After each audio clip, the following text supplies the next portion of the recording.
नमस्कार। राजकीय स्नातकोत्तर महाविद्यालय बारा से मैं डॉक्टर राकेश वर्मा, सहायक आचार्य राजनीति विज्ञान विभाग, आप सभी का इस ऑनलाइन क्लासेस में स्वागत करता हूं। प्यारे बच्चों, बीए प्रथम वर्ष का द्वितीय प्रश्न पत्र प्रतिनिधि भारतीय राजनीतिक विचारक, इसका हम अध्ययन कर रहे हैं। इस पुस्तक में हम उन भारतीय राजनीतिक विचारकों का अध्ययन कर रहे हैं जिन्होंने तत्कालीन परिस्थितियों में अपने विचार रखे। इसी संदर्भ में आज उन विचारकों के बारे में बात कर रहे हैं जो प्राचीन भारत में थे। प्रथम इकाई में प्राचीन भारतीय विचारकों का वर्णन किया गया। इसमें मनु, कौटिल्य और शुक्र। मनु के बारे में हमने पिछली कक्षा में पढ़ा। आज हम मनु के मंडल सिद्धांत के बारे में बात कर रहे हैं, जो परराष्ट्र संबंधों के बारे में उन्होंने अपनी विचारधारा में लिखा। मनु ने न केवल आंतरिक प्रशासन के सिद्धांतों को वर्णन किया है, अपितु उसने उन सिद्धांतों का भी वर्णन किया है जिसके आधार पर एक राज्य द्वारा अन्य राज्यों के साथ अपने संबंध निर्धारित करने चाहिए। मनु ने परराष्ट्र संबंधों पर विचार देखते दो सिद्धांतों को प्रतिपादन किया। कौन कौन से? एक तो है मंडल सिद्धांत और दूसरा कौन सा है? षाडगुण नीति सिद्धांत। मनु के अनुसार राजा को महत्वाकांक्षी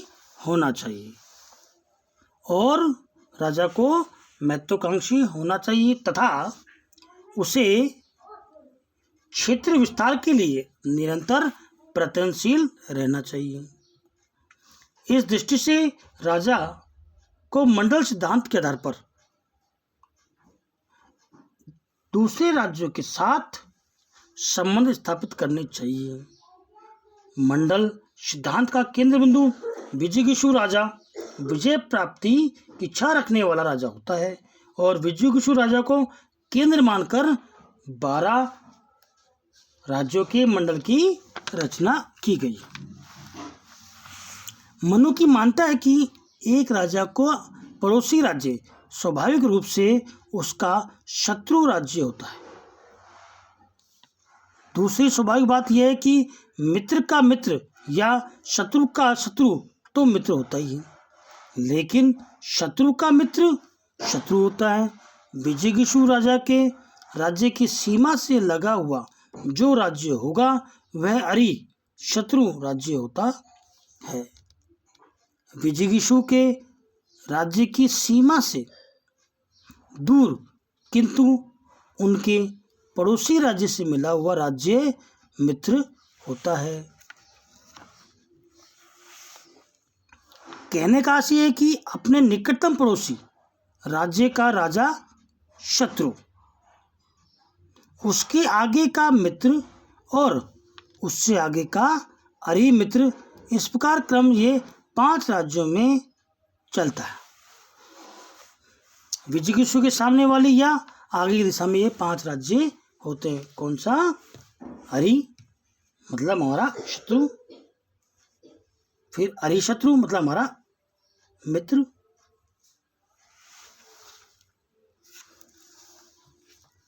इसी प्रकार कुछ राज्य उसके पीछे पीठ की दिशा में होते हैं, जिसे पानिसग्रह की सीमा से लगा हुआ जो हमारा राज्य है उसके पीछे पानिसग्रह जो हमारी सीमा से लगा हुआ है। विजिगीषु के राज्य के पीछे की सीमा से लगा हुआ राज्य कौन सा है? पानिसग्रह है, पीछे का शत्रु। और पानिसग्रह की सीमा से लगा हुआ आक्रांता, शत्रु का शत्रु अर्थात पीठ का मित्र। इससे आगे 2 राज्य पानिसग्रह का मित्र और आक्रांत का मित्र। इस प्रकार पीठ के पीछे 4 राज्य मंडल में आगे आते हैं।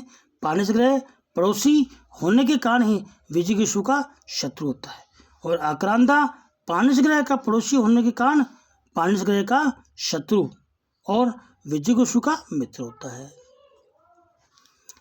इन 10 राज्यों के थे 2 अन्य राज्य, मध्यम और उदासीन राज्य होते हैं। मध्यम ऐसा राज्य है जिसकी प्रदेश विजिगीषु तथा अरि राज्य दोनों की सीमा से लगा है। मध्यम राज्य दोनों की, चाहे वे परस्पर मित्र हों या शत्रु हों, सहायता करने में समर्थ होता है और आवश्यक होने पर दोनों का अलग अलग मुकाबला कर सकता है। उदासीन राज्य का प्रदेश विजिगीषु, अरि तथा मध्यम इन तीनों की सीमाओं से परे होता है। यह बहुत ही शक्तिशाली होता है। तीनों के परस्पर मिले होने की दिशा में वह उनकी सहायता कर सकता है, उनके परस्पर न मिले होने की दिशा में वह प्रत्येक का मुकाबला भी कर सकता है। इस प्रकार 12 राज्यों का जो मंडल है, 12 राज्यों का जो मंडल है, यह समूह मंडल कहलाता है, राज्य मंडल कहलाता है। इस राज्य मंडल को मंडल सिद्धांत के आधार पर हम दर्शा सकते हैं। मंडल सिद्धांत के आधार पर मनु ने इस बात का निर्देश दिया है कि एक विशेष राज्य के कौन से राज्य मित्र हो सकते हैं और कौन से राज्यों से शत्रु होने की आशंका है। राजा को अपनी नीति और योजना इस तथ्य को दृष्टि में रखते हुए ही निर्धारित करनी चाहिए।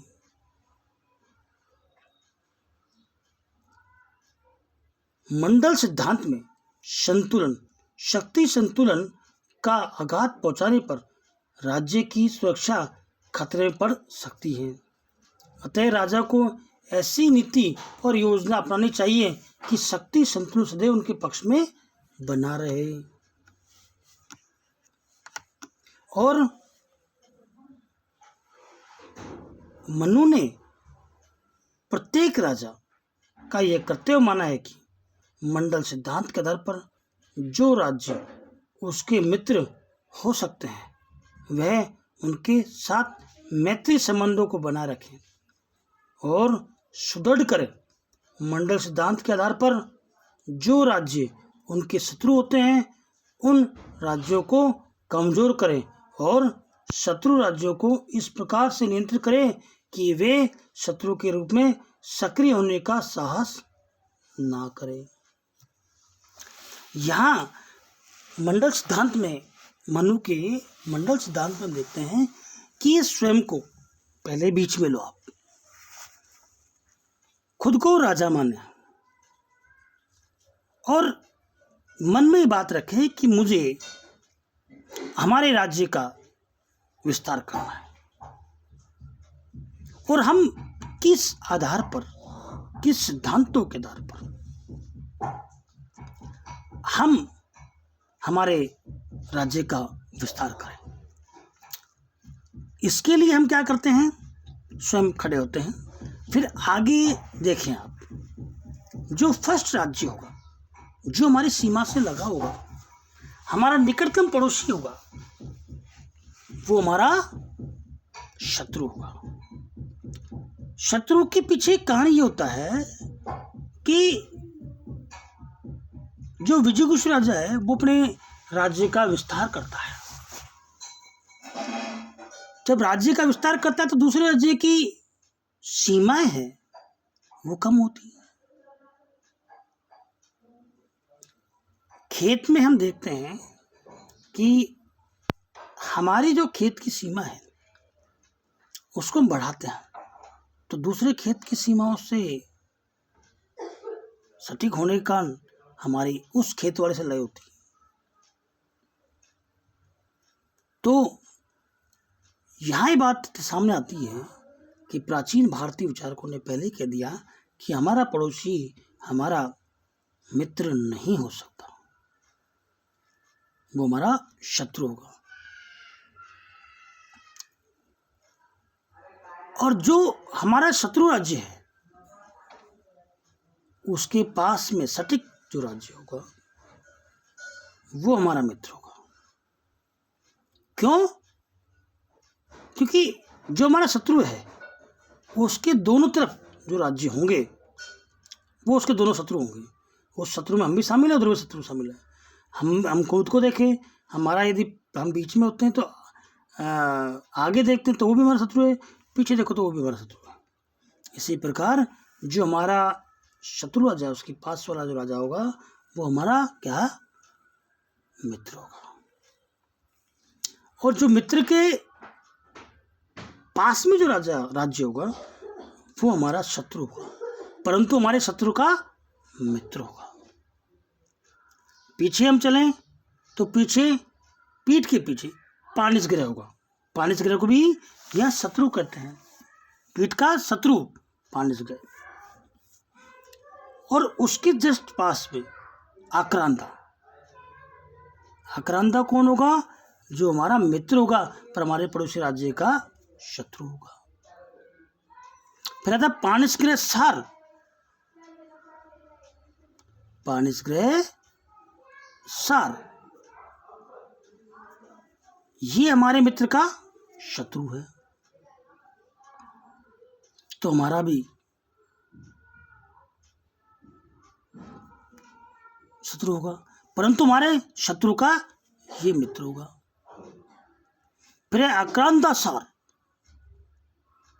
आक्रांता सार हमारे मित्र का मित्र है तो हमारा भी मित्र है। और दो प्रकार के राजा वो बताए गए राज्य जो उदासीन है। उसमें एक तो अरिशत्रु। अरिशत्रु जो विजयगुषु राजा होता है उसका मित्र, और एक होता है अरिमित्र मित्र विजयगुषु राजा का शत्रु। ये दो राज्य ऐसे हैं जो मध्यम में जिनको हम उदासीन बोलते हैं। मध्यम राज्य विजयगुषु राज्य और शत्रु राज्य। और उदासीन राज्य कौन से होते हैं? जो राज्य जो हमारी सीमाओं से तो नहीं लग रहते परंतु हमारे से मुकाबला भी कर सकते और हमसे लड़ भी सकते।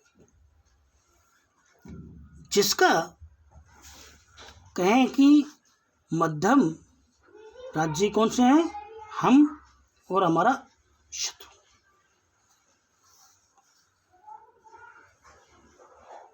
और उदासीन राज्य कौन से? जो हमारे से युद्ध भी कर सकते हैं। ये हमसे मित्रता भी रखते हैं, हमसे शत्रुता भी रख सकते हैं। सहायता करने में समर्थ होता है और आवश्यक होने पर दोनों के साथ अलग अलग मुकाबला भी कर सकता है।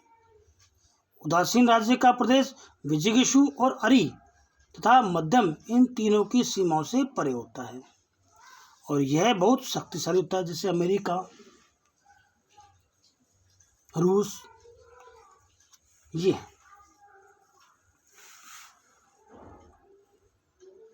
अब बात यहाँ इंपॉर्टेंट ये आती है कि हम मंडल सिद्धांत को आधार किस प्रकार माना। आप वर्तमान परिप्रेक्ष्य में चली जाइए। पाकिस्तान हमारा शत्रु, ईरान इराक हमारे मित्र, अमेरिका और रूस ऐसे दो राज्य हैं जिसको हम उदासीन कह सकते हैं। उनको हमारे इससे मतलब नहीं है पाकिस्तान बमबारी कर रहा है या चाइना हम पर परेशान कर रहा है। वो चाहे तो पाकिस्तान को नष्ट कर दे, चाहे तो चाइना को नष्ट कर दे, और चाहे तो हमसे मित्र बना ले और हमें सहायता प्रदान कर दे। इस प्रकार मंडल सिद्धांत में मनु ने अपने मंडल सिद्धांत का अंदर परराष्ट्र संबंधों के बारे में बताया और उसके आधार पर विदेशिक नीतियों का संचालन करने की हमें निर्देश प्रदान किए। आज की कक्षा में इतना ही। इस ऑनलाइन क्लासेस में सभी का धन्यवाद। कोरोना महामारी है, इस महामारी में मास्क का प्रयोग करें, सैनिटाइजर से हाथ धोते रहें, आवश्यक होने पर ही बाजार जाएं, बाहर जाएं, अंततः घर पे रहें, सुरक्षित रहें। वैक्सीन आने तक, इसका टीका आने तक हम आपसे ऑनलाइन क्लासेस की मार्फत आपसे मिलते रहेंगे। किसी प्रकार की कोई समस्या हो तो फ़ोन करें। आपको वीडियो कैसा लगा इसके बारे में आप कमेंट बॉक्स में लिखें। कुछ समझ नहीं आता है तो क्लासरूम में जैसा ही कि खुलेंगे तब आपसे मुलाकात होगी। आप डिस्कशन करने के लिए आप कॉलेज आ सकते हैं। सभी का धन्यवाद। Thanks for all. धन्यवाद।